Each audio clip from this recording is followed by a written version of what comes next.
Je m'appelle David Laferrière, je suis directeur général du Théâtre Gilles Vigneault à Saint-Jérôme. Je suis aussi membre du conseil d'administration de Rideau. Je vous remercie infiniment d'être ici en si grand nombre et de vous être rapprochés autour de ce grand cercle. Et bienvenue à cette table atelier scène artistique autochtone regardée autrement.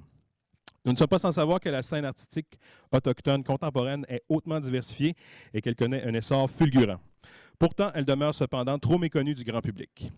À la table, 4 interlocuteurs clés. Diffuseurs, producteurs et artistes autochtones et allochtones conversent, échangent, construisent des ponts. Ils se nomment Émilie Monet, André Dudomaine, Dave Janis et Xavier Huard. Que savons-nous des œuvres autochtones? Où sont-elles présentées? Comment faire en sorte que les publics accèdent à toute cette richesse artistique? Pour animer cet échange, nous avons invité Mme Mélissa Gélina, chercheure à l'Université Concordia et spécialiste des enjeux culturels de la résurgence autochtone au Québec et au Canada. Cette rencontre durera 1h15. Évidemment, je vous demande de fermer cellulaires et autres padgettes.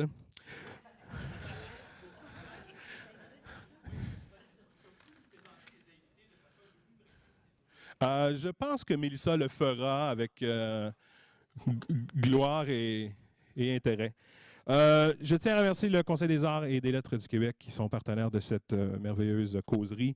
Également le Centre des congrès qui nous ont permis de faire cette disposition spéciale pour cette rencontre. Alors, je vous souhaite une bonne rencontre et encore merci et bonne fin de journée.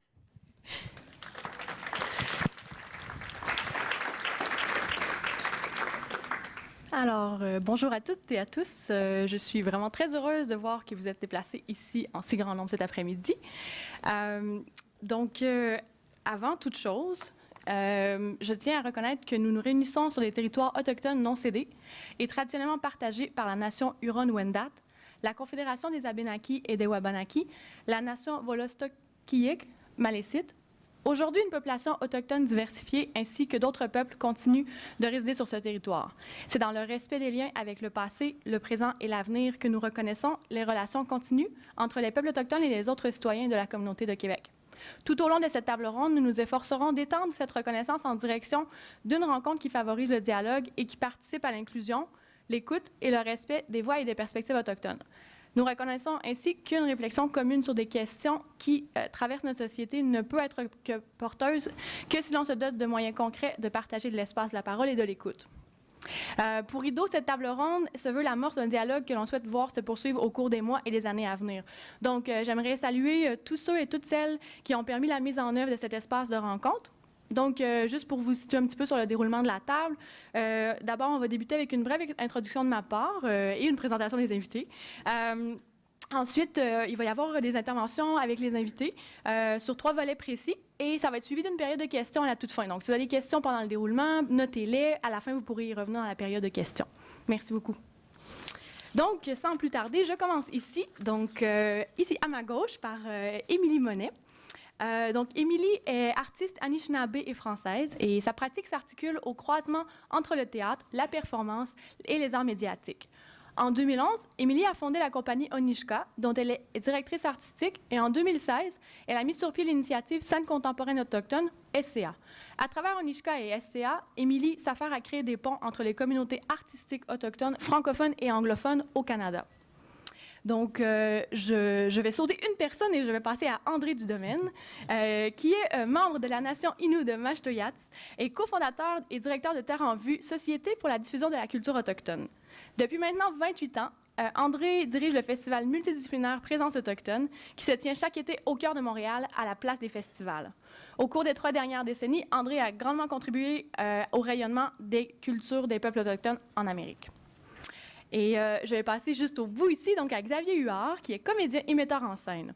Depuis sa sortie de l'École nationale en 2013, il a mené plusieurs projets théâtraux avec les communautés autochtones. En 2015, il cofonde avec Charles Bender et Marco Collin la compagnie de théâtre Production Menentaquan, que tous 3 co-dirigent toujours à l'heure actuelle. Mouliat, la première création de la compagnie, a connu un vif succès depuis sa sortie en 2015, en plus de circuler à travers la province et à l'international. Et dernier mais non le moindre, M. Dave Janis, juste ici, qui est malécite et québécois, comédien, dramaturge et scénariste.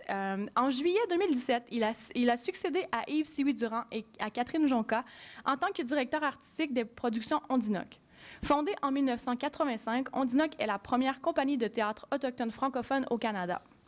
En 34 ans d'activité, Ondinook a produit plus d'une vingtaine d'événements et d'œuvres et a contribué à l'essor de nombreux créateurs autochtones.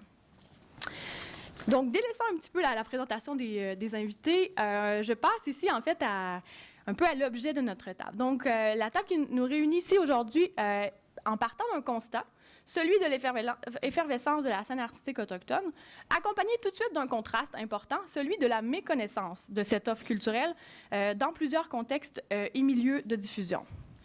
Oh, et là, c'est là que j'aurais dû, je vais le faire avec vous, je vais vous présenter Émilie Monet, je vous présente André Dudomaine, Xavier Huard, et mon applaudissement pour Dave Janus. Merci. On est avec une salle généreuse, c'est bon. Donc, en fait, on part de ce constat-là, mais peut-être que vous êtes en train de vous demander en ce moment, oui, OK, mais d'accord, mais est-ce que l'offre culturelle, est-ce qu'elle existe vraiment? Est-ce qu'on peut se permettre d'être sceptique un petit peu à cet effet? Et donc, je vous dis, eh bien, voyons voir. Ce que je vous propose au cours des quelques prochaines minutes, c'est de me suivre à travers un bref tour d'horizon qui ne concerne que les quelques domaines et productions artistiques et qui ne survolent en fait que la dernière année. Donc, je vous demande de vous concentrer sur le voyage. Je vais essayer de fonctionner bien avec mes slides. Et en fait, donc, simplement parce que l'entièreté du PowerPoint est une ressource aussi complémentaire que je vous expliquerai plus tard. Tout ça, ça va être disponible sur le site web Rideau. Donc, concentrez-vous un peu sur le voyage. Donc, ici, disons que en 2018, vous avez peut-être commencé l'année à grands coups de théâtre. Du 16 janvier au 3 février 2018, au Théâtre Denise Pelletier de Montréal, les productions Menentakwan et le Tesserie Dunia Theatre présentaient Là où le sang se mêle, du dramaturge Kevin Loring, traduction et adaptation de Charles Bender. Vous vous êtes probablement senti imprégné de l'univers musical de la pièce et vous en avez profité pour souligner l'excellent travail de collaboration entre la jeune auteure, compositrice, interprète atikamekw Laura Nikwe, Quinn Bonnell et les artistes métis Mo Clark et Travis Mercredi, le tout signé Musique Nomade. Quelques semaines plus tard, peut-être avez-vous eu la chance d'attraper l'une des 35 représentations de la pièce de théâtre Mouliats, également produite par Production Menentakwan. Était-ce à Maniwaki, à Passepébiac, à Baie-du-Fèvre ou dans Rosemont? Transportons-nous cette fois-ci fin juin, début juillet 2018, et cette fois-ci dans la sphère hybride de la danse-théâtre. Le spectacle Ktagomik, produit par Ondinook et mettant en scène nul autre que Dave Janus ici présent, et Ivani Aubin-Malo, était alors en tournée dans l'Est du Québec. Était-ce à Jonquière ou à Trois-Pistoles que vous êtes posé pour y assister? Peut-être que c'est la chanson qui égaye le plus votre cœur. Peut-être avez-vous croisé la tournée pan-québécoise de l'auteur, compositrice, interprète Elisapi Isaac. OK, je vois. Vous êtes un fan du podcast Mamawi Music, donc je suis certaine que l'animatrice Mo Clark n'aura pas manqué de vous mettre sur la piste Inuindi de Béatrice Deer. Première semaine d'août. Peut-être étiez-vous au festival Inunikamu, événement culturel d'envergure qui en était l'an passé à sa 35e édition, réunissant à Manioutenam des musiciens, interprètes, compositeurs, danseurs, conteurs, rappeurs autochtones et non autochtones du continent sur une immense scène extérieure. De passage dans la métropole, peut-être avez-vous également fait un tour sur la place des festivals le 11 août 2018 pour y trouver Nikamoten Montréal, une initiative de musique nomade en association avec le Festival Présence Autochtone. Vous êtes resté plusieurs jours pour faire le plein de la vaste programmation cinéma du Festival Présence Autochtone. Eh bien, tant mieux. C'est après tout un rendez-vous inégalé en Amérique du Nord. Vous êtes aussi du genre porté sur la portée bien exécutée. Alors, peut-être avez-vous assisté à l'ouverture de la 85e saison de l'Orchestre symphonique de Montréal avec Tchakapèche, le périple du fripon. Présenté les 6 et 8 septembre 2018 dans la métropole, cet opéra de chambre tragicomique, dont le livret est signé par le célèbre dramaturge Cree Thompson Highway, a par la suite été présenté au public de trois nations autochtones, les Inuits, les Inuits et les Cris. Faisant appel à la contribution créative d'artistes locaux issus des différentes communautés, la narration a été offerte au public dans chacune des langues des territoires visités. En Inuaimun par Florent Volant, le premier, en Cri par Ernest Webb au centre et en Inuktitut par Akinisi Sivoirapik. L'automne est synonyme pour vous de rentrée théâtrale? Je parie que vous n'avez pas manqué de vous pointer le bout du nez à la pièce Okinum. Du 2 au 20 octobre 2018, l'artiste pluridisciplinaire Émilie Monet, ici présente, poursuivait sa résidence au Centre du théâtre d'aujourd'hui en proposant une expérience immersive alliant théâtre, son et vidéo, de même que 3 langues, l'Anishinaabe-Mowin, le français et l'anglais. Ktagomik vous a plu et vous vouliez revoir Ivani Obemalo? Eh bien, justement, du 8 au 11 novembre 2018, Tangente présentait à l'espace danse de l'édifice Wilder à Montréal sa pièce dansante intitulée Moula. Mais bien évidemment que vous vous y êtes rendu. Et, arrêt final en ce début 2019, vous vous êtes dit, pourquoi ne pas à nouveau inaugurer l'année à grands coups de théâtre en vous rendant fin janvier au Centre du théâtre d'aujourd'hui, où le collectif Inuit Alaapi, en collaboration avec Magnéto, présentait, bien justement, Alaapi, une pièce alliant théâtre et création radiophonique sur le thème de Alaapi, qui en Inuktitut veut dire « faire silence pour entendre quelque chose de beau ». Excellent, excellent choix. Donc, comme ce trop bref tour d'horizon le suggère, il y a dans tous les domaines artistiques une offre culturelle autochtone bien réelle et qui mériterait de circuler davantage et d'être mieux connue du grand public. Donc, avant d'ouvrir la discussion avec les invités ici présents, je contextualise ici 5 éléments importants en lien avec cette offre culturelle que, dans le fond, les propos des intervenants permettront par la suite d'approfondir, de rehausser, de nuancer ou d'illustrer différemment. Donc, je mentionnerai tout d'abord, et très rapidement, on pourra revenir sur ces éléments à travers les interventions des panélistes. Donc, l'art autochtone au service de la rencontre. C'est ce qu'on note souvent. Si vous avez assisté à des productions culturelles autochtones, vous allez noter que souvent, il y a, justement, dans le design même de la pièce, il y a souvent des espaces vraiment qui sont conçus pour la rencontre. Ça, c'est très important parce que, dans un sens, on part de l'idée que dans la société en général, de façon naturelle, il n'y a peut-être pas ces points de rencontre-là qui existent. Il n'y a pas beaucoup de moments où autochtones et allochtones peuvent se rencontrer de façon neutre. L'art permet de faire ça et l'art autochtone, certainement, se pose beaucoup au service de cette rencontre-là. Dans les liens avec les artistes autochtones et donc producteurs, diffuseurs, artistes, on met beaucoup l'emphase sur la réciprocité, donc l'égalité dans les échanges et la capacité à maintenir des liens durables. Donc, au-delà de l'aspect transactionnel et immédiat des choses, donc on préfère le long terme, le face-à-face. L'art autochtone serait fait par, avec et pour les Autochtones et ouvert à tous. Ce que ça veut dire, en fait, c'est que la plupart des productions autochtones que vous allez voir, elles n'ont pas comme seul public cible le public allochtone. Et ça peut changer aussi parfois comment on la reçoit en tant qu'allochtone. Il y a vraiment souvent 2 publics qui sont conçus comme étant public cible. 4e point que je mentionnerai, c'est que les créations des artistes autochtones contemporains s'inscrivent dans le contexte de la résurgence autochtone. C'est un mouvement de réappropriation, de reformulation et de reconstitution des manières d'être autochtones dans le présent. C'est pour ça, par exemple, que vous allez voir ce processus de réappropriation des identités, des cultures, des langues autochtones qui ont été mises à mal par des siècles de colonialisme, mais aussi par la question, comme on connaît, des pensionnats. Donc récemment, la Commission de vérité et réconciliation a mis un peu le jour sur ce phénomène-là. Donc, à la suite de ça, on se retrouve dans un moment où cette réappropriation-là, elle est très affirmée. Ce qui fait qu'entre autres, au niveau des langues autochtones, on va voir une présence qui est assez significative dans bon nombre d'œuvres. Donc, l'art participe à ce processus de réappropriation-là. Et dernière chose que je vais mentionner qui risque d'intéresser les diffuseurs, c'est que l'offre culturelle autochtone rejoint votre public d'aujourd'hui, mais également celui de demain. Et là, je contextualise un petit peu mon propos. Le dernier recensement est plutôt clair à ce sujet. La population autochtone, elle est jeune et elle est en pleine croissance. En 2016, on disait que l'âge moyen de la population autochtone se situait autour de 32,1 ans, ce qui est 10 ans de plus jeune que dans la population non autochtone. Donc, et plus de la moitié de ces jeunes-là vivent dans des villes de 30 000 habitants et plus, où l'offre culturelle est souvent plus diversifiée et accessible. Du côté des non-autochtones, dans la foulée de la Commission de vérité et réconciliation et de ses appels à l'action qui ont été formalisés en 2015, il y a plusieurs initiatives qui ont été mises sur pied dans les cégeps et les universités de la province pour autochtoniser l'éducation. Résultat, beaucoup de milléniaux et de Z sont exposés à un nombre croissant de connaissances qui sont contextualisées, actualisées et significatives sur les Autochtones. Mais encore, de plus en plus de jeunes autochtones accèdent aujourd'hui aux études postsecondaires, ce qui favorise les interactions avec leurs pairs non autochtones. Donc, les non-autochtones, les jeunes, ces derniers sont de plus en plus curieux et friands de contenus culturels qui reflètent l'apport et la place des premiers peuples à la société québécoise et canadienne, notamment dans le domaine artistique.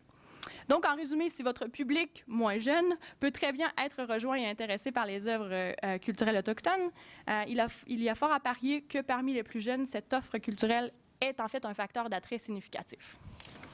Donc, je laisse ici le petit préambule pour nous jeter dans la discussion.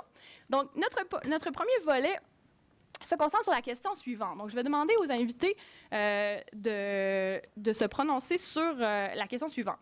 Donc, je leur demande, selon vous, quels sont les facteurs qui expliqueraient que les œuvres des artistes autochtones circulent encore peu dans la plupart des espaces de diffusion au Québec et au Canada? Donc, selon eux, pourquoi est-ce que ces œuvres-là demeurent encore trop souvent méconnues du grand public? Et je demanderais peut-être à André de prendre la parole en premier et peut-être de nous expliquer un peu un élément que tu avais mentionné, André, c'était l'importance des médias de communication et la question de la critique culturelle. Donc, et je rappelle aux intervenants que c'est autour de 3 minutes par question qu'on a pour répondre. Oui, alors assez rapidement, je me souviens, quand on avait créé Présence autochtone, déjà parler d'art autochtone, c'était antinomique. Hein? Les gens nous regardaient puis ils disaient « Mais de quoi parlez-vous? » Hein? Alors, des mocassins, alors ça en restait vraiment là. J'avais travaillé avec Arthur Lamotte sur un film qui s'appelle L'Écho des songes. Et Arthur, qui connaissait à fond le monde Innu et bien le monde autochtone, avait parié. Je me souviens à l'époque, souvent on me prenait à part, on disait « Est-ce qu'Arthur va bien? » Parce que tout d'un coup, celui qui avait documenté la vie traditionnelle se mettait à faire un film sur des artistes contemporains. Et les gens on ne revenait pas, disait « ça y est, il est frappé de sénilité, c'est sûr ». Et donc, il y a là quelque chose, effectivement, une émergence qui est arrivée et les gens ne l'ont pas vu venir. Et souvent, mais ça dérange, hein, quand je dirais, on dit beaucoup, et là-dessus, s'il faut parler de médias, il y a tout ce grand roman national actuellement où on dit que les médias comme la presse, Radio-Canada, c'est la vérité, alors que les médias alternatifs, c'est du fake news. Eh bien, non. Je sais que le Festival Présence autochtone n'aurait pas pu survivre s'il n'y avait pas eu les réseaux sociaux.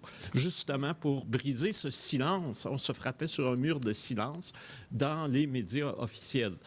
Donc, il y a eu aussi la méconnaissance engendre la méconnaissance. Comme les gens se retrouvaient devant un phénomène nouveau qu'ils n'avaient pas vu venir, qu'ils ne comprenaient pas, ils préféraient ne pas en parler plutôt que d'avouer qu'ils étaient un peu inconsistants par rapport à la matière à traiter. Alors oui, ça doit certainement jouer un rôle, mais maintenant, on est en mode rattrapage, ça va. Donc, on sera en mode rattrapage de ce côté-là. Puis, je demanderais, s'il vous plaît, Dave, toi, tu avais mentionné un autre facteur très important qui était, en particulier, le coût d'entrée pour avoir accès aux principaux réseaux de diffusion.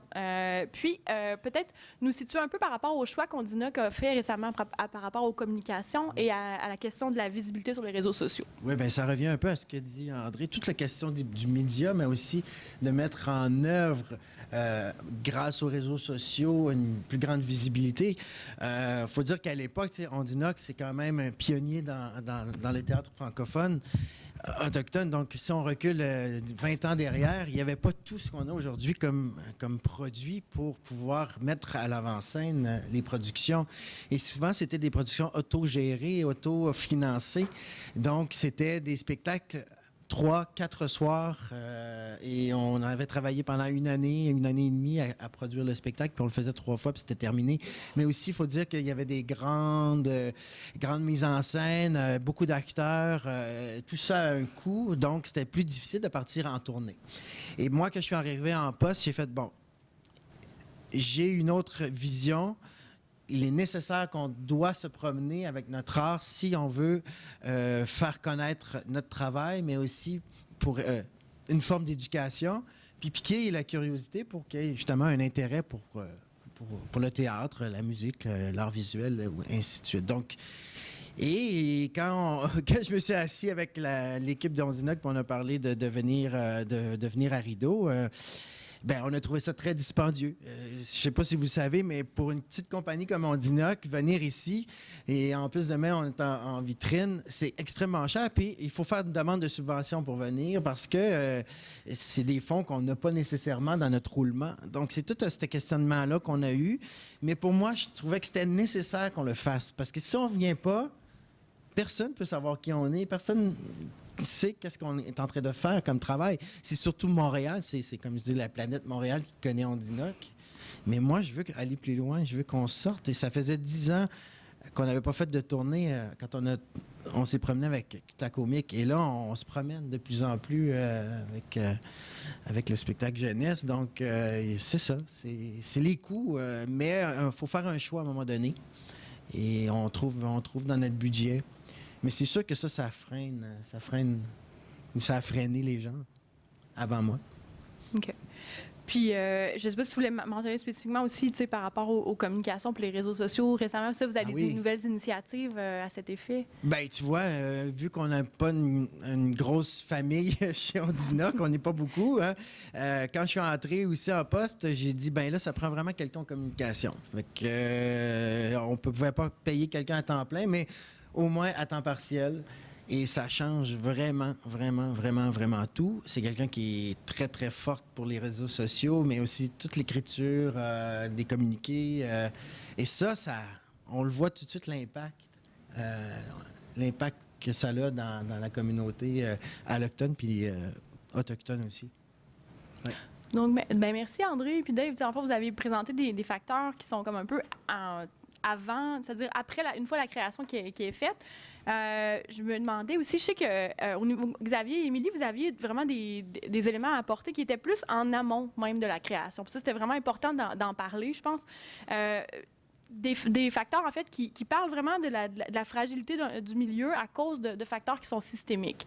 Et là, Xavier, si tu veux bien, je te lancerai sur la question du manque d'artistes et d'opportunités pour soutenir la relève puis dynamiser la prochaine génération. Oui, en fait, c'est pas bien compliqué. C'est que, mettons, je vais parler pour le théâtre, parce que c'est mon domaine. En théâtre, au niveau autochtone, on est complètement à l'inverse des allochtones au sens où on n'a pas d'artistes. On n'a pas d'artistes formés qui sont là. Il y en a à peu près 4-5 et sont sursollicités dans à peu près tous les projets qui existent.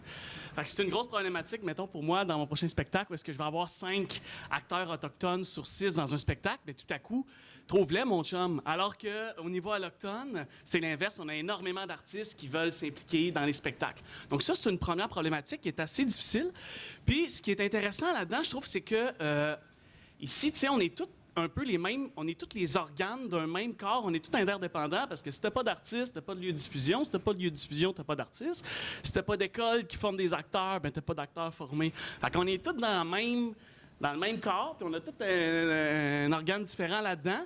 Puis je pense que ce serait peut-être d'assumer notre corps. Puis si, justement, on a un désir d'avoir des artistes autochtones sur nos scènes partout au Québec, mais c'est de lancer des initiatives à ces autres organes-là qui existent, soit les écoles de théâtre, les compagnies autochtones, mes collègues qui sont là. Après ça, tout est à imaginer. Là. Il y en a toutes sortes, je les nommerai pas tous. Mais je pense que c'est d'assumer cette espèce d'interdépendance qu'on a, veut pas, les uns envers les autres. T'sais. Puis, il me reste encore une minute. Absolument. Juste dire une affaire aussi. Par rapport à ça, je vais continuer dans mon image d'organe. Il y a un des organes-là qui s'appelle les communautés autochtones. Et en ce moment, dans les communautés, la principale problématique, c'est le suicide chez les jeunes adolescents et adolescentes. Et puis, les communautés, plus ça va, nous, en tout cas, c'est sûr qu'on est une petite compagnie, mais à chaque fois qu'on propose des projets, ils sont comme « Yes, ça nous en prend, on peut-tu embarquer tes jeunes là-dedans? Ils ont soif d'aider, puis ils savent bien qu'à un moment donné, c'est pas juste le hockey, tu sais. Il y en a que ce ne sera pas ça nécessairement. Puis s'il y a des joueurs de hockey québécois puis autochtones partout dans le monde puis sur les plus grosses ligues, c'est parce qu'il y a une aréna dans tous les villages inimaginables. C'est juste pour ça, tu sais, à un moment donné, c'est d'offrir à ces jeunes-là des occasions de se raccrocher pour répondre à un problème criant vraiment difficiles qu'on vit dans les communautés. Voilà. Merci. Merci. Puis peut-être aussi pour Émilie, en fait, je me demandais si, pour filer un peu sur la question des opportunités, si tu pouvais un peu nous parler de la question de soutenir la création puis la visibilité des artistes autochtones une fois qu'ils sont formés et qui travaillent dans ce milieu. Puis je sais qu'à ce niveau-là, toi, tu avais mentionné l'exemple de ta résidence au Centre du théâtre d'aujourd'hui comme étant quelque chose qui pouvait être intéressant. Donc peut-être tu peux nous en parler un peu plus? Oui, ben c'est sûr que qu'on m'ait offerte la résidence au théâtre d'aujourd'hui, c'est sur 3 ans, donc ça me permet de faire 2 projets sur 3 ans, puis c'est quand même une grosse machine, donc j'avais vraiment, il y avait des affiches du spectacle partout en ville, j'ai eu une couverture de presse assez importante aussi, donc c'est sûr que des opportunités comme ça, c'est des plateformes importantes pour que les gens sachent qui tu es ou connaissent ton travail ou viennent le voir. Après, juste pour rebondir sur ce que dit Xavier aussi, je pense que moi, en fait, ce qui m'intéresse, c'est aussi de penser hors peut-être de la boîte et tout, dans le sens que beaucoup des artistes autochtones que je connais, des comédiens au Québec et dans le reste du Canada, n'ont pas forcément de formation artistique, on fait une école de théâtre et tout ça, mais on a des savoirs ancestraux très profonds au niveau des chants, au niveau des danses, nos cérémonies, nos langues, tout ça. C'est des savoirs qui sont hyper profond et où il y a une rigueur aussi, une rigueur artistique. Donc pour moi, ce qui m'intéresse, c'est peut-être d'aller plus comme de trouver nos façons à nous d'être artiste et puis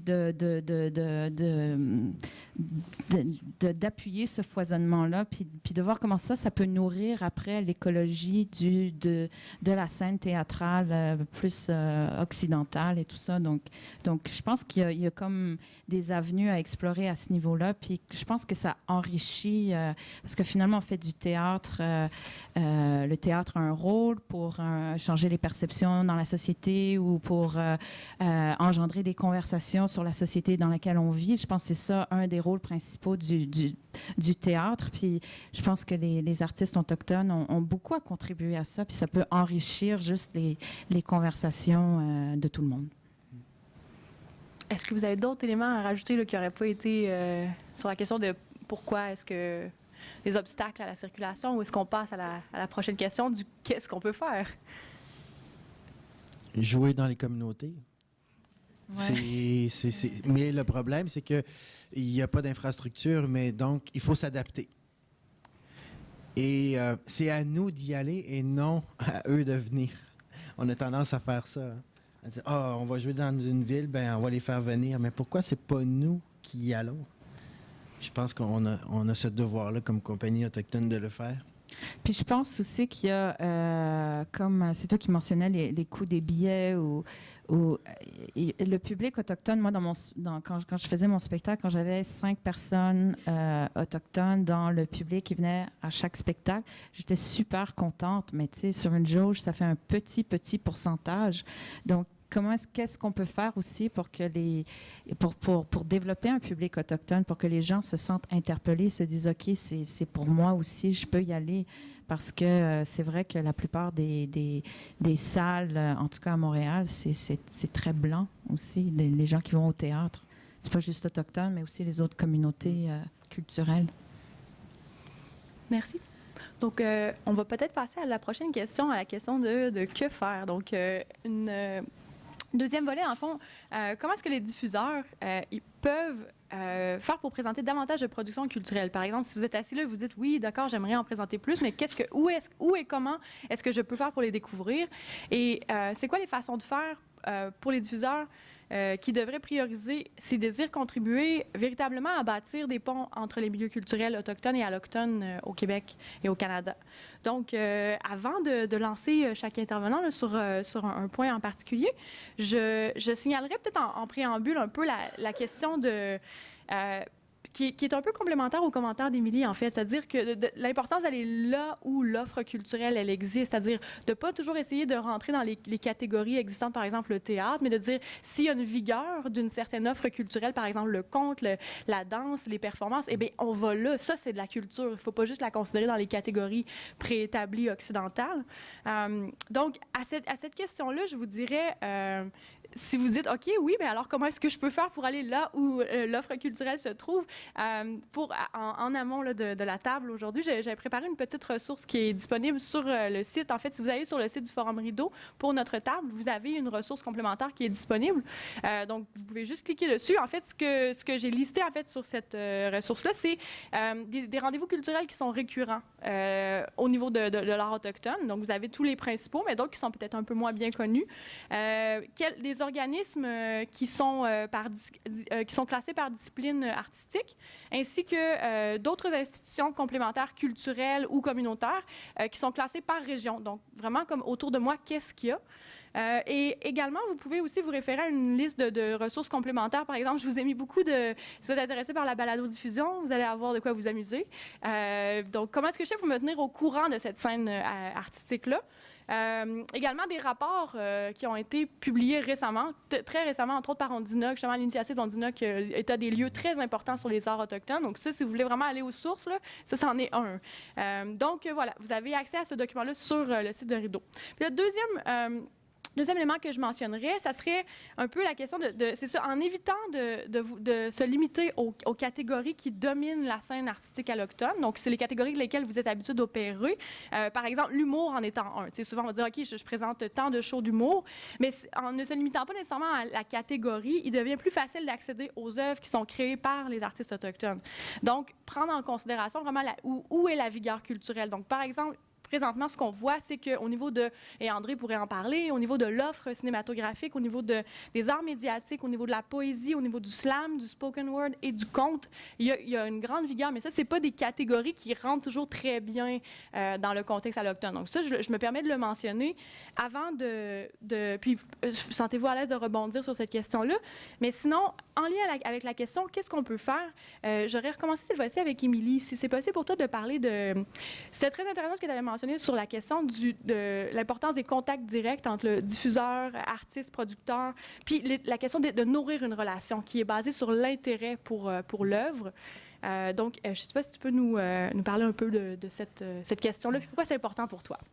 Je me souviens plus trop c'était quoi je pense que c'était dans le sens que c'est vrai qu'on est très sollicité tout le temps par des gens qui veulent faire des projets avec des autochtones, mais je pense que ce que je dirais tout le monde, ce qu'on souhaite aussi, c'est que ce soit vraiment un intérêt pour nous, pour ce qu'on a apporté nous en tant qu'artistes, notre unicité aussi en tant qu'artistes. Puis moi, je revendique aussi beaucoup par rapport à du théâtre autochtone. Je me fais souvent demander, mais du théâtre autochtone, qu'est-ce que c'est? Mais j'ai l'impression, moi, ma pratique est très différente de celle de Dave ou même de Menentaquan. C'est comme de dire, en fait, quelque part que du théâtre québécois, ce serait Suzanne Lebeau et Christian Lapointe, et puis on met ça dans la même catégorie quelque part. Donc moi, je revendique un peu cette unicité de genre, ce que je fais, moi, j'aime la technologie, j'aime... travailler avec ces médiums-là, est-ce que ça rentre dans une boîte de genre du théâtre autochtone? C'est peut-être à ce niveau-là que je pense qu'on avait eu une discussion par rapport à ça, où on veut avoir des liens où on sent que c'est vraiment un intérêt pour notre démarche particulière en tant qu'artiste, plutôt que on veut impliquer des Autochtones sur un projet. Je pense que c'est à ce niveau-là. Ouais. Je peux y aller parce que parce que moi j'avais effleuré cette réponse-là. Oui. On avait la même.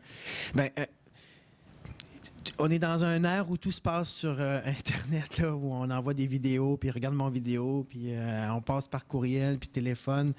Mais il n'y a rien de mieux de venir voir quelqu'un à une table, à rideau, et d'y parler en pleine face, puis de dire, moi, là, est-ce que tu aimerais savoir qu'est-ce que c'est mon spectacle? Je vais te le partager. Mon spectacle, ça fait 3 ans qu'il est dans ma tête. C'est ma vie. C'est ma vie pendant 3 ans. J'ai rêvé à ça. J'ai fait une tente de sudation. Puis dans ma tente de sudation avec mes amis, c'est là que l'idée a germé. Puis ça, pour moi, c'est comprendre notre processus de création aussi. Ça pique encore plus la curiosité. Tu fais, hey, oui, ça me tente de l'amener, ce spectacle-là, parce que je vais pouvoir aussi partager ça avec mes spectateurs. Puis amener aussi des choses en amont, hein, comme on disait, pas simplement faire venir le spectacle, mais si vous avez un artiste autochtone dans votre région, peut-être faire des alliances. Un artiste d'art visuel pourrait être là une semaine dans votre salle d'exposition avant, si vous en avez une, puis le spectacle arrive après. Tout ça, ça amène une dynamique qui fait en sorte que les gens ne peuvent pas rester insensibles quand ils viennent voir le spectacle et le diffuseur non plus. Puis, puisque tu mentionnais la question des alliances, je vais utiliser ce moment pour... et voilà, pour faire un petit rappel. Mais est-ce que tu pourrais... Parce qu'au niveau de Mocatec, tu as un vraiment bon exemple d'une alliance qui s'est créée sur des enjeux communs. Est-ce que tu peux nous parler un petit peu de cette question-là, dans le fond, par rapport à Mocatec, que les gens ont la chance d'aller voir demain matin? Oui. Je voudrais dire merci à quelqu'un qui a pris vraiment sous son aile ce spectacle-là.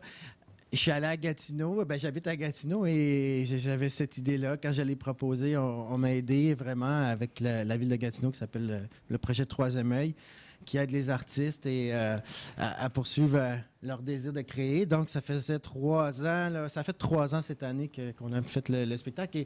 Et pour moi, c'était important qu'on fasse ce travail-là, de collaborer avec une compagnie jeune public, parce qu'on disait qu'elle n'avait jamais fait du théâtre jeune public. Mais moi, en tant qu'artiste, j'ai fait beaucoup de jeune public comme acteur et du théâtre ado. Mais c'était important que je fasse aussi ce partage-là. Amener mon amour pour l'art autochtone à une compagnie allochtone, franco-ontarienne, et ainsi de suite. Elle me donne ce qu'elle vit présentement. Et je trouve qu'il y a le même combat. Hein? C'est un combat éternel sur la langue. Survivre avec sa langue. Survivre dans des petits villages, entourés, surtout en Ontario, d'anglophones. Mais d'être aussi fiers de qui ils sont. Je trouve tellement que ça nous ressemble comme Autochtones. Et ça fut une alliance, pour moi, j'y ai pas de mots pour décrire ça. C'est une grande amitié aussi avec Pierre Rodier, le directeur, puis le metteur en scène. Puis c'est un spectacle où on est tous ensemble là-dedans. Et j'avais ce désir-là aussi comme directeur de Ondinoc de faire des alliances, de tendre la main, de ne pas être encore juste autochtone. Donc, dans mes spectacles, il y a des Autochtones, mais aussi des Allochtones. Et si, à un moment donné, je peux avoir quelqu'un d'une autre nationalité, je vais le faire. Ça, pour moi, ça représente beaucoup notre société d'aujourd'hui. Ouais. Merci. Merci. Peut-être sur la question justement des alliances qui sont pensées parfois, comme tu mentionnais, Gatineau, donc une situation géographique, une situation culturelle, un combat commun qui est réalisé. Je penserais peut-être à l'intervention de Xavier sur la question de la prise en compte de la situation géographique dans la présentation des œuvres. Donc, comment rejoindre un public autochtone, justement. On pense souvent c'est-à-dire que les espaces de diffusion peuvent être des points de rencontre. Puis en fait, ce que tu mentionnais, c'est que tu trouvais qu'il n'y avait pas beaucoup de ces points de rencontre-là en société, mais que l'art pouvait être ce levier-là. Tu peux nous parler de ça? Oui, c'est ça. Ce qui est le fun avec l'art autochtone, c'est qu'on retrouve vraiment le théâtre. Je parle encore de théâtre, bon, mais quand même, je pense que ça vaut pour tous les styles. C'est que tu as vraiment ce que les Grecs avaient imaginé, c'est-à-dire un agora, c'est-à-dire un outil démocratique qu'on a pour se rencontrer. Puis ça, je pense que c'est super puissant parce que tout à coup, tu viens de briser notre bulle de consensus là, avec nos 4 amis qu'on regarde tout le temps la même affaire. Puis là, tu te confrontes directement avec quelqu'un qui est assis à côté de toi, puis tu jases avec, tu prends le thé, et tout à coup, ta vision de ce que c'est est complètement bouleversé parce que tu as eu un contact qui est réel. Et moi, je pense foncièrement que ce contact-là qui est réel est ultra puissant puis que c'est un des outils en ce moment, malheureusement, entre les Autochtones et Allochtones. C'est souvent des situations de tragédie, de conflit qui vont faire qu'on va se rencontrer. Alors que l'art est notre outil pour déjouer ça, pour faire non, on peut se rencontrer et avoir du fun. Puis c'est avec ça qu'on va réussir à régler cette espèce de dissonance-là qu'on a dans notre société en ce moment. Donc, c'est vraiment un trip de comment je dirais, de voir nos endroits où on ramasse le monde comme un super pouvoir qu'on a, nous autres, en tant qu'humains. Voilà. Mais c'est vrai que les discussions d'après-spectacle, pour moi, des fois, c'est aussi puissant que ce qu'on vient de faire sur scène. Parce que les gens font « Mais on connaissait pas ça, on savait pas comment vous travaillez. Donc, tout ça, c'est super nourrissant pour nous. Quand vous avez fait là où l'essence se mêle, le thé, ça sert à ça aussi, le théâtre. C'est une rencontre. C'est pas on fait le spectacle, on applaudit, on s'en va. C'est avant et après aussi. Parler avec les gens. Mais je pense que si on regarde ici, si Rideau existe, c'est bien parce que la rencontre est importante. Parce que c'est vrai que ce qu'on trouve ici, on le trouve sur Internet. Mais il y a quelque chose qui se passe dans le contact direct. Et je dois dire qu'il faut parler ici vraiment du webconie mobile qui, lui, va dans les communautés. Et c'est un phénomène de rencontre, hein, le phénomène du webconie mobile, parce que la plupart des formateurs, c'est des gens formés en cinéma. Et évidemment, la grande majorité ne sont pas des Premières Nations. Ils viennent à la rencontre des jeunes autochtones. Et maintenant, je rencontre des formateurs qui me disent j'ai un Algonquin ou un Innu presque tout le temps, toutes les semaines sur mon divan dans le salon, parce que ça fait un contact à Montréal. Il y a un réseau qui se crée, un réseau d'amitié et qui permet justement de briser cet isolement. C'est Sherman Alexis qui disait qu'il faut se rappeler que les réserves, ça n'a pas été fait pour que les Autochtones y vivent, mais pour que les Autochtones y disparaissent. Alors, il y a là un schéma qui brise encore des vies et qu'il faut justement transformer par des liens. Et un des surgeons importants du webconie mobile, et ça tombe bien, ils sont là, c'est Musique Nomade. Musique Nomade qui font justement ce lien avec Joël Robillard particulièrement et Étienne, son collègue, qui sont là. Allez les voir, ils ont des jeunes artistes. Là. Parce que c'est là, à ce niveau-là, qu'ils travaillent, de faire passer des jeunes artistes à la catégorie professionnelle. Et c'est dans ce sens-là qu'on a le spectacle avec eux, Nikamatan à présence autochtone, justement pour que les jeunes artistes qui avancent puissent aller au-delà du circuit dans les communautés, qui est important. Mais il faut aussi qu'ils puissent briller sur la scène dans son ensemble. Je me souviens, Cachetin, ceux qui ont des têtes grises s'en souviennent aussi, la belle époque de Cachetin, quand ils étaient des vedettes internationales, dans toutes les communautés cri, Atikamekw et nous, les jeunes se sont achetés une guitare et chantaient dans leur langue ancestrale parce que tout le monde rêvait d'être Cachetin. Donc, il y a là, au niveau de la diffusion, au niveau des publics, une participation à cette résurgence autochtone quand vous accueillez des spectacles et que vous leur donnez une chance. Puis on parlait de ceux qui sont ici. Là, il y a le Patrice de Passa Musique qui représente Shawit, qui est là aussi parmi vous. Et puis bien sûr, les gens de Ondinok. Donc, il y a déjà ici cette possibilité de rencontre. Puis évidemment, pour ma paroisse, je vous dirais, on a créé au dernier festival, et là maintenant c'est quelque chose qu'on va reprendre, Beautiful People, du beau monde, c'est-à-dire c'est une rencontre informelle, pas structurée comme ici, mais c'est sur la place des festivals, on organise un cocktail, un 5 à 7, qui est en fait un 4 à 8, où on invite les artistes, les diffuseurs, et c'est fait en collaboration avec Mondial de Montréal. Donc c'est une autre occasion de rencontre et d'échange. Puis un truc sur lequel vous n'avez pas touché, mais qui était possible aussi, c'est la question de la tournée. Est-ce que la tournée, comme outil de, comme outil de diffusion, est-ce que c'est souhaitable? Dans quel contexte? Puis aussi la question de est-ce qu'une agence spécialisée en diffusion de production culturelle autochtone serait une avenue à explorer? Ou est-ce que vous avez des oui, des non, des bémols sur cette question-là? Là, c'est plus spontané. C'était pas... Oui, c'est spontané. Je sais que vous avez un agent.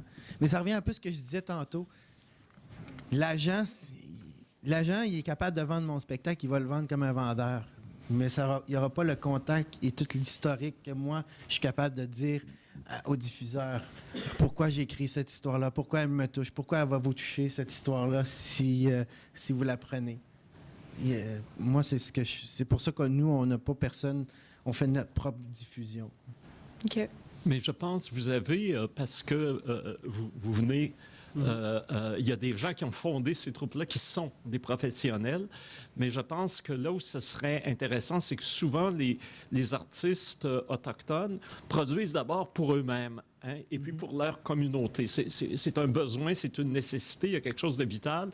Et souvent, cette question de pouvoir circuler après avec le spectacle et pas prise en compte dès le départ, comme ça avait été fait chez Menuan Takan, puis avec certaines de vos productions. Et c'est là, je me dis peut-être qu'il y a une sensibilisation à faire, parce que cette demande, il faut dire, elle est nouvelle. Hein? Je pense qu'un forum comme ici, on n'aurait pas pu le faire il y a 10 ans, hein? Du moins pas avec autant de monde. Et tout d'un coup, là, il y a un intérêt qui s'est cristallisé autour de la question des Premières Nations. Et souvent, ben, l'offre n'est pas là pour répondre complètement à la demande. Donc, il y a un travail d'ajustement à faire. Et je sais que nous, en tout cas, à Présence autochtone, on va y penser parce que nous aussi, on est producteurs de spectacles. Et à vrai dire, sauf les productions en art visuel. Ben d'ailleurs, on a une exposition là, qui est à Jonquière qu'on a fait avec Évoque Architecture sur l'intégration de l'architecture des arts traditionnels inuits et des savoirs inuits dans l'architecture contemporaine. Elle a été pensée pour le pouvoir tourner, l'itinérance, comme on dit. Peut-être ajouter, moi je pense qu'en tout cas, la tournée, c'est vraiment important, autant dans les communautés autochtones qu'allochtones, parce que dans les communautés autochtones, c'est sûr que c'est trippant parce que là, tu crées un événement qui n'existe pas. Fait que ça crée une fête, puis on trippe. Dans les communautés allochtones, moi, ce que j'ai entendu, par exemple, je me souviens à Bécomo, même à cette île, il y avait des Inuits qui m'avaient dit « Ah, vous leur avez montré ce qu'on était. » Donc, il y a comme aussi une fierté que ces spectacles-là soient présentés en dehors de la communauté. Yes, puis là, tout à coup, tu crées ce public mix-là, puis il y a cette fierté-là qu'il n'y a pas juste des Autochtones qui étaient dans la salle. Fait que, moi, je pense que c'est deux plans qui sont vraiment trippants, vraiment importants. T'sais. Mais il ne faut pas que tu joues le soir du bingo. Non.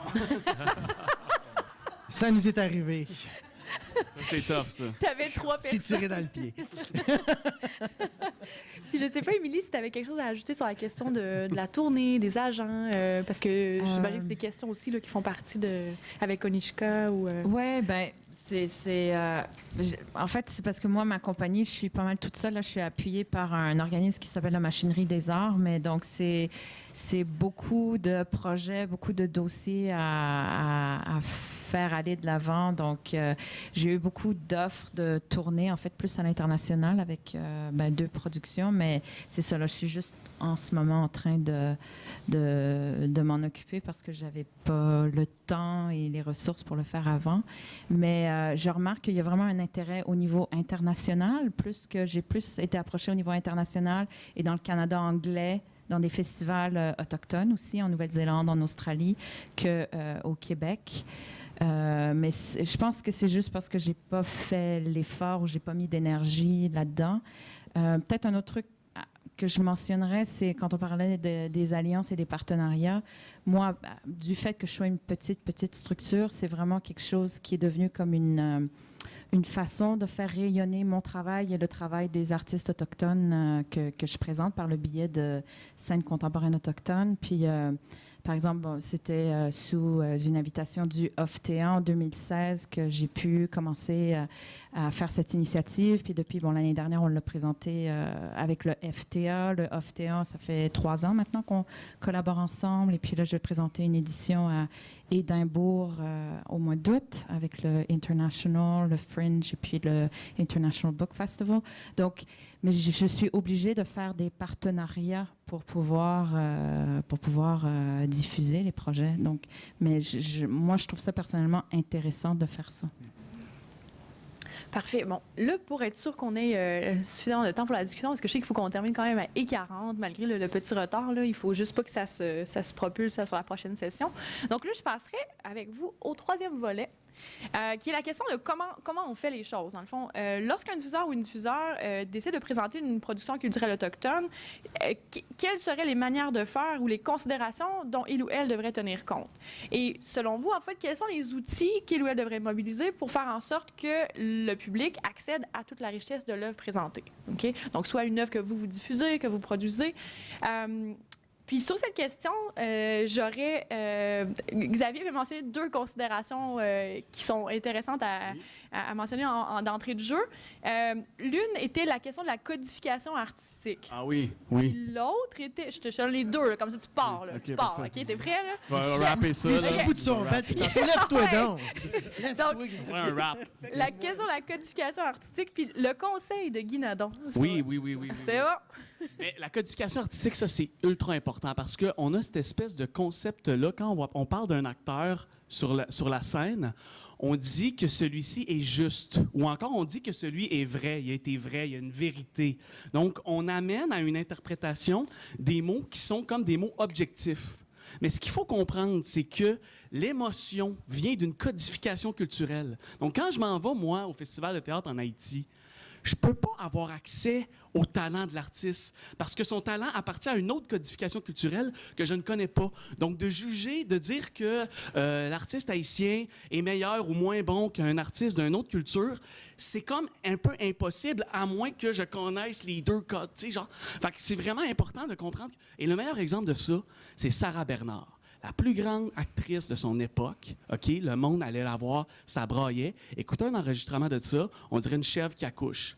Sérieux.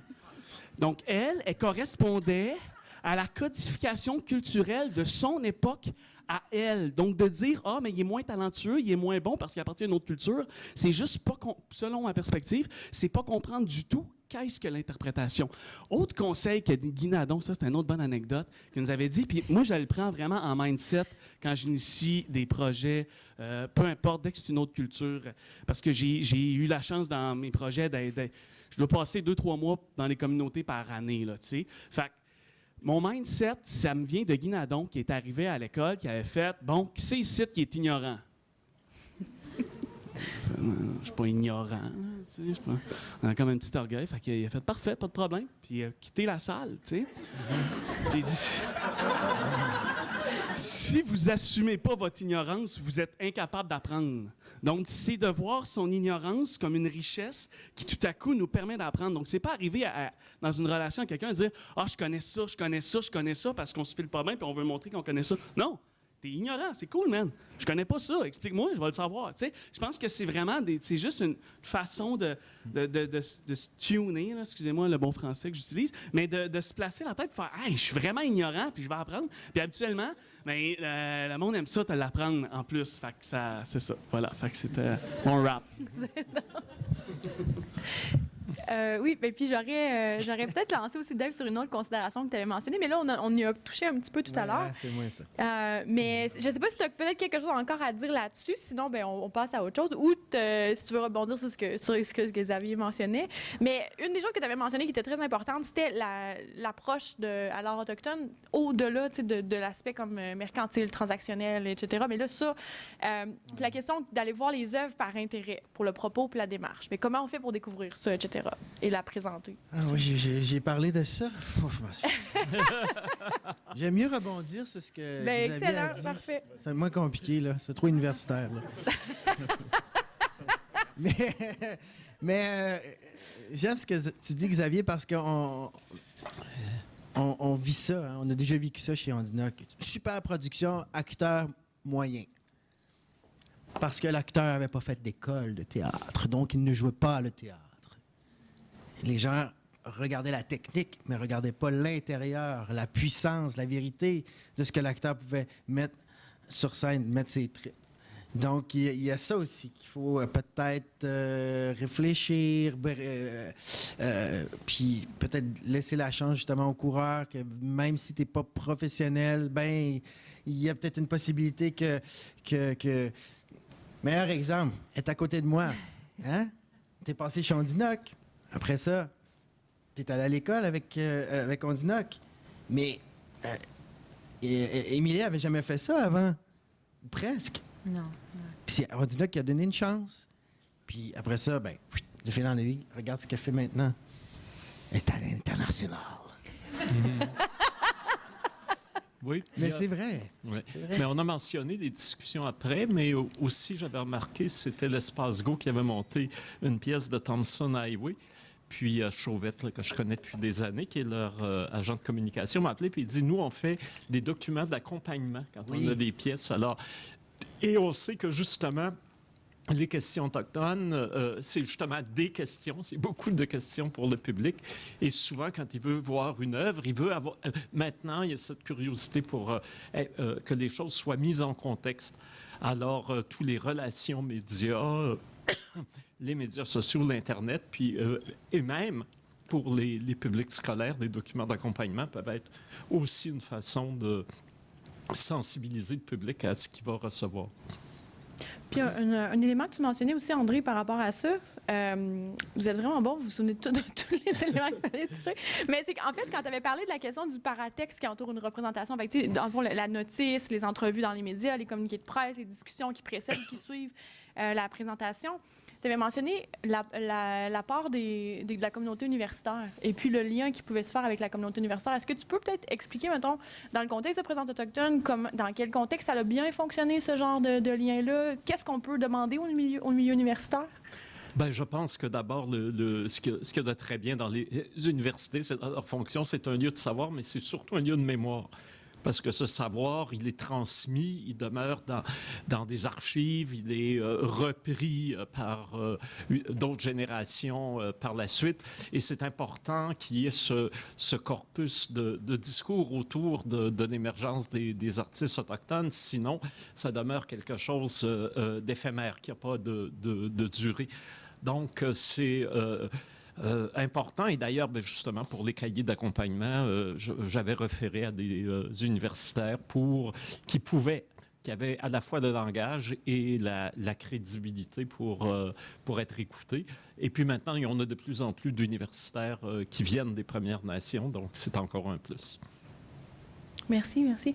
Puis, avant de passer à l'aspect discussion, Émilie, je me demandais si tu voulais parler par rapport à l'accompagnement du public, parce que c'est quelque chose aussi au niveau artistique, mais au niveau de la production, auquel tu penses beaucoup. Tu avais souligné l'aspect qui était, selon toi, résolument engagé socialement de l'art autochtone, puis l'importance pour toi de traduire ce bagage-là de l'engagement social, que les espaces soient ouverts pour s'attaquer à ce volet éducatif. Est-ce que tu peux mentionner des exemples ou pourquoi tu penses que c'est si important? Bien, c'est sûr que je pense qu'en tant qu'Autochtones, parce qu'on nous a éradiqué de notre voix, où il y a eu des politiques gouvernementales qui ont essayé de nous faire disparaître, juste le fait d'avoir une voix puis d'exprimer nos histoires, c'est quelque chose de déjà politique et d'engagé. Et je dirais que la plupart des artistes autochtones ont une pratique engagée ou s'interrogent ont envie de se projeter dans le futur ou sur des questions environnementales ou puisent dans l'histoire du colonialisme et tout ça. C'est sûr que ça fait partie beaucoup, je dirais, de la pratique des artistes autochtones. Donc, de peut-être d'aider à accompagner le public dans ces questions-là, ça peut être utile. Ou avec 5 contemporains autochtones, par exemple, l'année dernière, en 2018, j'ai pas fait une version festival, j'ai fait un échange de créateurs autochtones. Donc, c'est un partenariat avec le FTA. Et on a réuni une délégation de créateurs autochtones de l'Ontario et du Québec, donc anglophones et francophones, parce que ça, c'est une réalité aussi du fait que ce territoire a été colonisé par les Anglais et par les Français. Ça fait qu'au sein de notre propre communauté, on ne peut pas toujours communiquer ensemble. Donc, il y a beaucoup d'artistes autochtones de l'Ouest qui ne connaissent pas Joséphine Bacon ou Natacha Canapé-Fontaine et vice-versa à cause de cette réalité-là, de la langue. Donc, on avait... Bon, c'était pour pallier un peu ça, pour qu'on puisse se rencontrer puis être ensemble dans un même espace. Et puis, j'articule toujours mes éditions de 5 contemporains autochtones autour d'un thème. Donc là, en juin, c'était autour de la représentation et de l'auto-représentation, avant que ça éclate avec Kanata et Slav. Mais Je cite ça parce qu'on avait rencontré, il y avait un créateur grec qui présentait son festival, j'ai oublié son prénom, et on l'avait rencontré, on avait échangé avec lui, et il nous a tellement remerciés parce que le genre de questions qu'on posait était différent de ceux dont il avait l'habitude. Et pour nous aussi, c'était riche parce qu'à un moment donné, il y avait une chorégraphe de Ganawage Moa qui disait, bon, nous, on venait tous de s'introduire, d'où on venait, puis souvent on parle du territoire, en fait, d'où on est né, d'où notre lien avec la terre ou l'endroit où on est né. Et elle lui demandait, mais donc nous, on vous a expliqué, on vient tous de nations différentes, on vient du Québec et du Canada, mais vous, les Grecs, est-ce que vous êtes les Autochtones de votre territoire? Est-ce que vous êtes Autochtones? Et c'est devenu une conversation super riche là-dessus, et pour nous aussi, parce qu'il disait, ben nous, nos ancêtres, ce sont des livres. C'est le grec ancien, parce que maintenant, c'est le grec moderne. Donc, pour eux, la question d'ancêtre, c'était un manuscrit écrit. Donc, c'était vraiment riche, ce genre de conversation-là. Puis, je pense que le fait de pouvoir, soit que ce soit des gens qui écrivent sur notre travail puis qui sont autochtones, ça donne un autre regard, un autre prisme sur le travail, et puis ça contextualise d'une autre façon. Donc je pense que c'est juste riche. Ça vient juste enrichir tout, je crois. Bien, merci. Donc, parlant de conversation riche, c'est celle qu'on espère avoir. Donc là, je voudrais juste m'assurer qu'on ait... Voilà, on a 12 minutes pour prendre des questions de vous, de l'auditoire. Donc, et puis, juste vous rappeler qu'on n'a pas de micro dans la salle. Donc, si vous voulez poser une question, s'il vous plaît, juste posez-la bien fort. Et puis, s'il vous plaît aussi, de façon concise, comme ça va donner le temps à plusieurs réservations, puis aux gens de vous répondre. Donc, je vois une main là. Oui? Bonjour, Frédéric Julien, immigrant français de 10e génération. J'ai grandi sur les territoires autochtones, Huron-Wendat et Émilie, je suis content que vous ayez parlé de l'imposition du moule de la dualité linguistique qui crée aussi une séparation dans la création autochtone, parce que je travaille beaucoup dans le Canada anglais. Il y a un festival qui va commencer dans quelques jours à Vancouver, Talking Stick, qui porte exclusivement sur la création autochtone et qui est très riche, dans lequel il y aura notamment Children of God, qui était aussi Gold Theater il y a pas longtemps, qui est rendu à Vancouver. Donc ça circule aussi de part et d'autre du pays. Alors si pour une raison ou pour une autre, Andina qui n'est pas disponible pour que vous puissiez l'acheter, il y a autre chose aussi ailleurs au Canada. Mon autre question, puisque cela a été abordé par Émilie, nos institutions coloniales. Vous avez parlé de la formation. Est-ce qu'une institution coloniale, comme par exemple l'École nationale de théâtre, peut répondre à des besoins de formation pour les Autochtones? Et si oui, qu'est-ce qui doit changer? Moi, je dis que oui. Oui, vas-y, Émilie. Moi, je dis que oui, évidemment, tu sais, parce qu'on veut pas être ghettoisé non plus. Puis je pense qu'il y a c'est comme faire ses gammes en musique. Il y a des techniques aussi au niveau de la diction, de la projection de la voix, de tout ça qui sont importantes. C'est des acquis qu'il faut qu'on apprenne pour exercer un métier. C'est un métier de comédien. Mais en même temps, moi, je dirais comme la présence, par exemple. C'est souvent quelque chose dont on va parler dans les cours en théâtre. Mais moi, je dirais, puis ça, c'est mon humble avis ou mon expérience, que être en cérémonie, entouré des gens toute la nuit qui parlent en cérémonie, pour moi, c'est de la meilleure école pour apprendre à être présente. Donc, il y a des formes traditionnelle. On a toute cette richesse spirituelle, culturelle, tout dans laquelle on peut aller puiser. Donc, je pense que c'est cet arrimage entre les deux qui est important. Est-ce qu'une forme de présence comme celle-ci devrait être enseignée à l'École nationale de théâtre? C'est sûr. Oui, il y a des initiatives qui se font là, à l'École nationale, parce que l'École nationale, contrairement aux autres écoles, il y a le département anglophone à côté. Fait qu'ils prennent plus rapidement conscience que du côté anglophone, il y a 5 à 6 artistes autochtones par année, alors que du côté francophone, il n'y en a pas, et il n'y en a pas dans la majorité des écoles. Ce qu'il faut comprendre, c'est que dans le cas de l'École nationale, elle ne fonctionne pas comme les autres écoles, au sens où il ne s'agit pas d'un corps professoral stable. Donc, s'il y avait un département autochtone, les professeurs de ce département-là, il faudrait que ce soit Dave et Émilie. Et là, l'école répondrait. Parce qu'aussi, je pense qu'il faut penser qu'un outil, après ça, tu choisis ce que tu en fais. Si tu décides de ne pas l'utiliser, ton outil de l'institution coloniale, tu ne l'utilises pas, mais tu choisis de ne pas l'utiliser. Tu comprends? Fait que je pense que c'est important montrer comment faire des passes à la palette, puis après ça, fais ce que tu veux, tu sais. Puis je pense que l'école, elle peut réussir à faire ça parce que c'est extrêmement technique. Il y a des éléments, puis c'est qu'on le veuille ou non, qui sont techniques, qui peuvent ne pas être les éléments techniques qui sont les éléments de la communauté culturelle autochtone. Puis c'est les artistes qui vont avoir les deux qui vont pouvoir nous le dire, tu sais. Voilà. On dit souvent que le Québec est en retard en termes justement de progression des arts autochtones. Mais si on regarde au Canada anglais, justement, dont vous venez de parler, il y a eu le Centre culturel à Banff qui a fait des formations, notamment en danse contemporaine. Il y a maintenant 2 compagnies de danse contemporaine à Toronto. Bien, des chorégraphes ont été formés à Banff, qui n'est pas une institution autochtone, soit dit en passant. Donc oui, c'est important. Puis oui, il y a du travail à faire, mais ça prend des programmes qui sont, ajustés. Et c'est aussi le souci qu'ont eu beaucoup, je regarde l'Université Concordia, Jeff Barnabé, là, qui va être à son 2e long-métrage, a été formé à l'École de cinéma Concordia. Mais ils ont eu souci d'aller chercher des Autochtones et de les former. Ils n'ont pas dit « nos programmes sont ouverts et on reste assis ». Voilà. Moi, je pense que au-delà d'enseigner le théâtre aux Autochtones, il faut faire aussi le contraire. Je pense que l'École nationale l'École nationale du Canada doit apprendre aux étudiants autochtones le théâtre autochtone pour qu'ils sachent qu'est-ce que c'est quoi l'univers, c'est quoi les codes. Voilà. Oui. Il y a plusieurs années, à l'École nationale de théâtre, tu pourras peut-être dire en témoigner, mais c'était bien avant toi, il y avait des sessions qui ont été organisées pour des jeunes autochtones étudiants. Je pense que c'est Yves qui Oui. Oui, en 2007. Elle a fait le cursus 3 ans. Ouais. C'était complètement à part, parce que je me trompe, vous n'étiez pas dans le bassin de tous les étudiants. Ben, il y avait certains cours qu'on faisait avec la cohorte première ou deuxième année.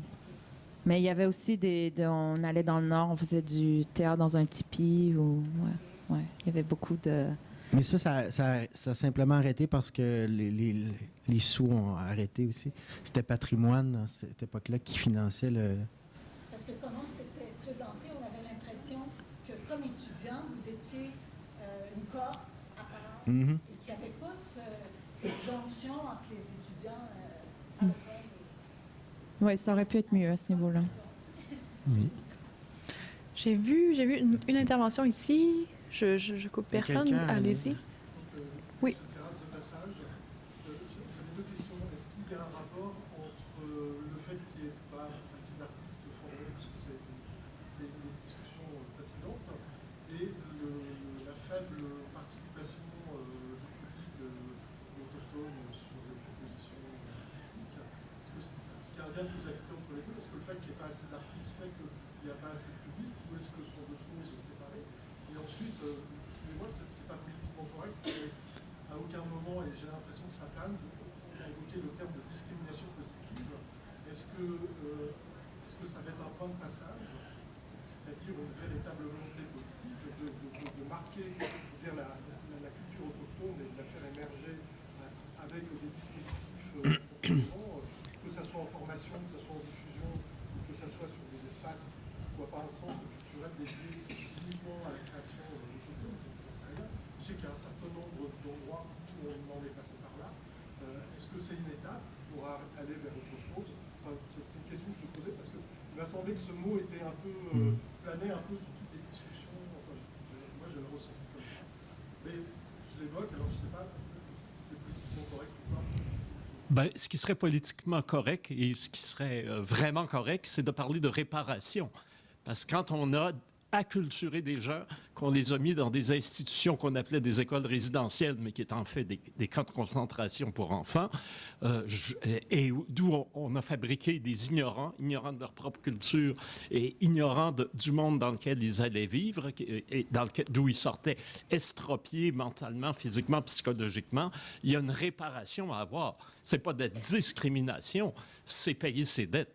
Alors ça, déjà, je pense que ce serait déjà la première bonne façon de le voir. Et c'est comme ça que dans bien des endroits, d'ailleurs, que ça s'enligne.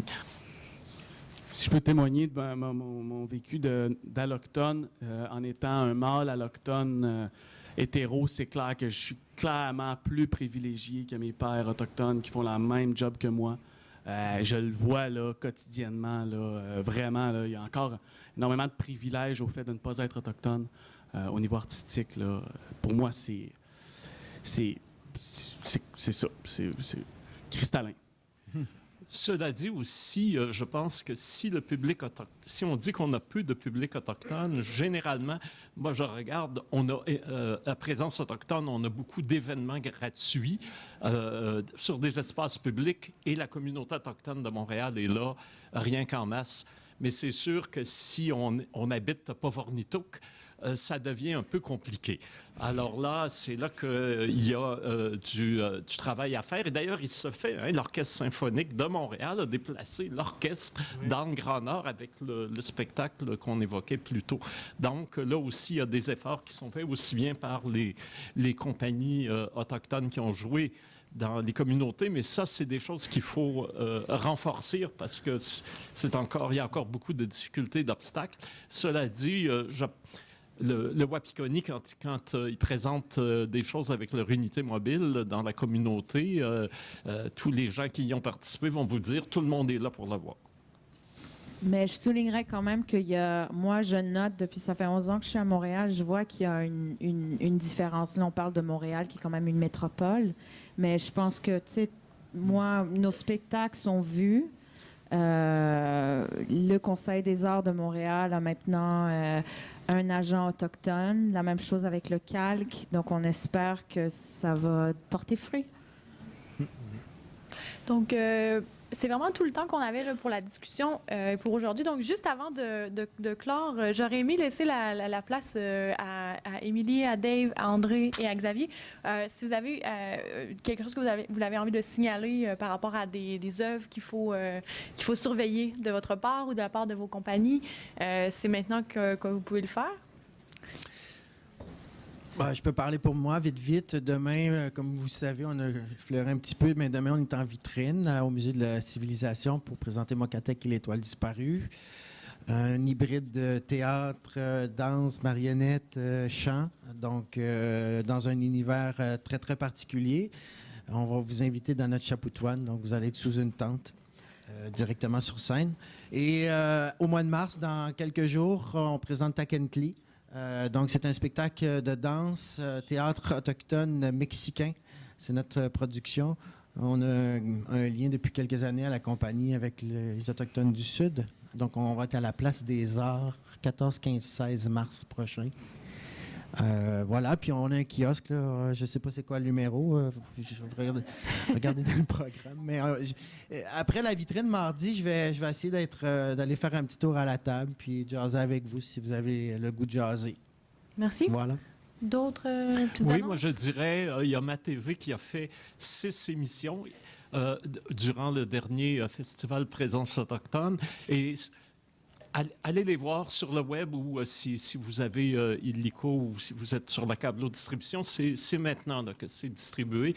Et vous allez découvrir un tas d'artistes, vous allez découvrir vraiment le monde autochtone. J'ai été étonné comment les gens ont bien travaillé. Alors donc, et évidemment, ça va vous donner le goût de venir du 6 au 14 ou au prochain, au 29e Festival Présence autochtone. Ou sinon, le 21 juin sur le quai de l'Horloge à Montréal, on a un grand rituel du 21 juin, un jour national des peuples autochtones, sur le lieu même où on espère se voir ériger le lieu culturel qu'on appelle l'ambassade culturelle autochtone, qu'on souhaite que tout le monde souhaite voir enfin arriver dans la métropole culturelle du Québec. Et il risquerait d'avoir une annonce cette année si je lis bien dans des astres. Alors, ça va être un moment historique, peut-être. Alors, voilà. Yes, oui, nous autres, oui, si vous avez envie de faire un genre d'autres lieux, on a un show en 360 mis en scène par Charles Bender, traduit par celui-ci, qui s'appelle Là où le sang se mêle, qu'on a fait en 2019, qui est vraiment trippant, qui se passe en rond, en cercle, en fait, comme on est là. Sinon, notre prochain show qui s'en vient début 2020. On va jouer ça à Fred Barry, Théâtre Denis Pelletier. Ça, pour vrai, c'est un espèce de bijou de dissécation des relations autochtones et non autochtones. C'est construit comme une comédie. C'est à se pisser de rire dessus, mais il y a une espèce de volcan social engagé en dessous qui pousse. Fait que c'est vraiment un objet là, capoté. Je ris encore, puis ça fait 35 fois que je le lis. Fait que ça va s'appeler Alter Indien. J'ai des petits flyers. Notre agent, c'est Yves Bellefleur. Vous pouvez aller le voir, il va tout vous raconter ça. Et puis, Émilie, est-ce que tu voulais prendre quelques... J'ai une œuvre, une nouvelle création qui s'en vient, qui va être présentée au mois de juin à Montréal et puis après à Édimbourg. Ça s'appelle This Time Will Be Different. Donc, c'est créé avec une chorégraphe autochtone qui s'appelle Lara Kramer. Et on met en scène des aînés et des enfants. Et c'est sur l'histoire répétitive et cyclique du gouvernement de créer des commissions et des enquêtes sur les peuples autochtones. Et qu'il y a des belles paroles, des belles recommandations, mais peu d'actions qui suivent. Mais on met en scène des enfants. Et Donc, courez voir Kent Mockman, l'exposition ouais. Musée McCord. Ah oui. Donc, je vous remercie vraiment. Merci tous ceux qui ont permis ce dialogue. En premier, les intervenants. Merci beaucoup. Rideau et à vous tous qui vous êtes déplacés avec la curiosité et l'intérêt d'entendre et de regarder autrement. Donc, rapidement, pour les toutes petites annonces, vous pouvez bien sûr continuer cette conversation au cocktail qui va avoir lieu de 16h à 16h45. Tout de suite après la dernière table ronde sur la mutualisation des données qui va avoir lieu, dans le fond, maintenant, au 200B. Et puis, je vous rappelle que vous pouvez consulter une ressource complémentaire de cette table ronde sur le site web du Forum Rideau. Et puis, je vais m'assurer que vous ayez mon courriel si jamais vous voulez que j'ajoute des ressources que je n'aurais pas prises en compte. Gênez-vous pas. Donc, merci beaucoup.